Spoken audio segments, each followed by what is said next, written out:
Welcome back to the China Law 101 video series. I'm your host, Edgar Choi from Law in a Minute. In today's video, we will talk about whether it is illegal to use a VPN. When we use devices to access the internet, the devices first connect to an ISP which provides access to the internet. ISP stands for Internet Service Provider, which serves as the gateway and bridge for end users to access the internet.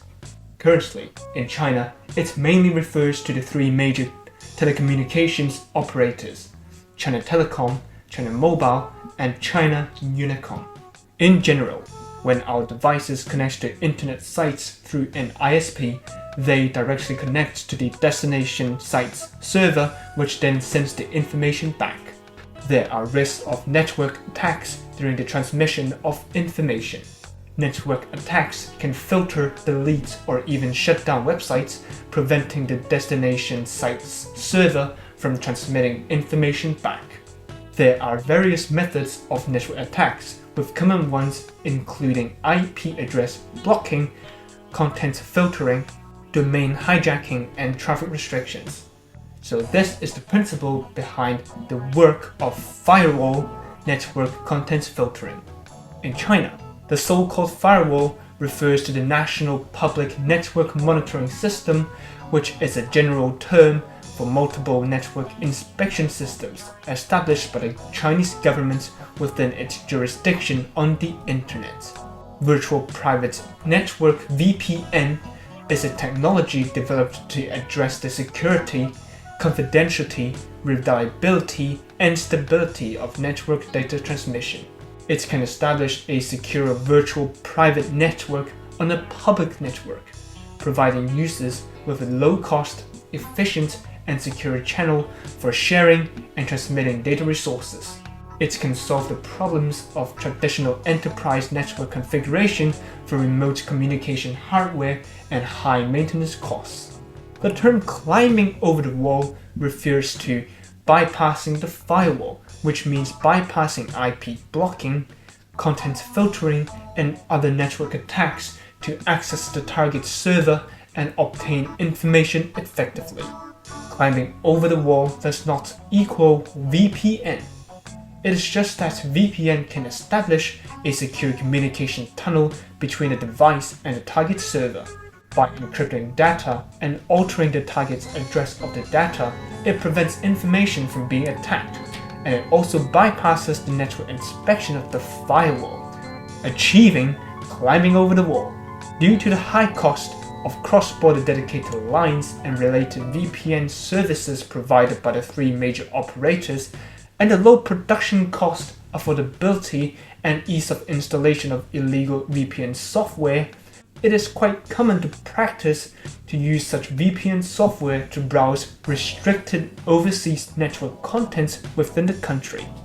According to Article 12 of the Administrative Measures for the Protection and Management of International Internet Security in Computer Information Networks, Internet Units, Access Units, legal persons, or other organizations using computer information networks for international internet access shall, within 30 days from the official connection to the network, go to the designated acceptance authority of the People's Government of the province, autonomous region, or municipality directly under the central government to complete the filing procedures and promptly report changes in the access units or users. In recent years, based on cases in China, using VPN alone is not illegal, and in principle is not punished.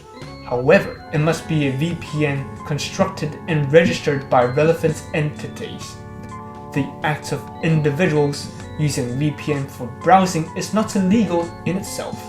If the VPN software is not registered, it may inadvertently expose computer information and other data. According to the interim provisions on the administration of the International Networking of Computer Information Networks of the People's Republic of China, public security organs may classify the behavior of individuals installing and using VPN software to access foreign websites as unauthorized establishment and use of illegal channels for international networking, or illegal access to international networks, and may impose administrative penalties. However, if individuals use VPN to make related illegal statements or engage in illegal activities, or if companies use unregistered VPNs, they may be involved in illegal crimes. According to the latest regulations of the Chinese Ministry of Public Security, illegal criminal activities related to the production, sale, and large-scale provision of climbing over the wall tools will be targeted, and administrative penalties will be imposed according to specific cases based on the provisions of the Cybersecurity Law, Article 21, 59, and other laws and regulations. For those suspected of crimes, criminal responsibility will be pursued for offenses such as failure to fulfill obligations related to the management of information network security.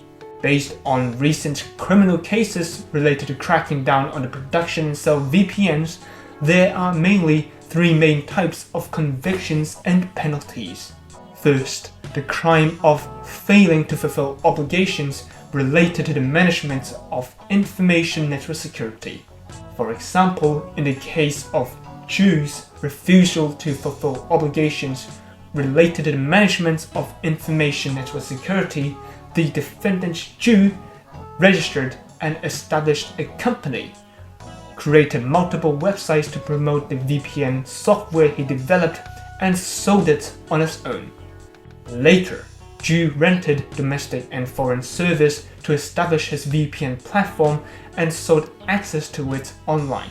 Even after receiving a notice from the Public Security Bureau to cease his illegal activities, Jew continued to operate the VPN platform. The court sentenced Jew to imprisonment for 2 years and imposed a fine. Secondly, the crime of providing tools for the unauthorized access to computer information systems. In another case, the defendant Lee developed and sold VPN software that allowed users to bypass the firewall and access blocked foreign websites. Lee's software was used by a large number of individuals in China. The court found Lee guilty of providing tools for unauthorized access to computer information systems and sentenced him to imprisonment for 3 years and imposed a fine. Third, the crime of illegal business operations. In a case involving a sale of VPN services, the defendant Wang operated a company that provided VPN services to individuals in China. The court determined that Wang's business operations were illegal and sentenced him to imprisonment for 2 years and imposed a fine. Thank you for watching today's video. Please feel free to share your thoughts in the comment section below. Stay tuned for our next episode, where we will talk about what types of wills there are.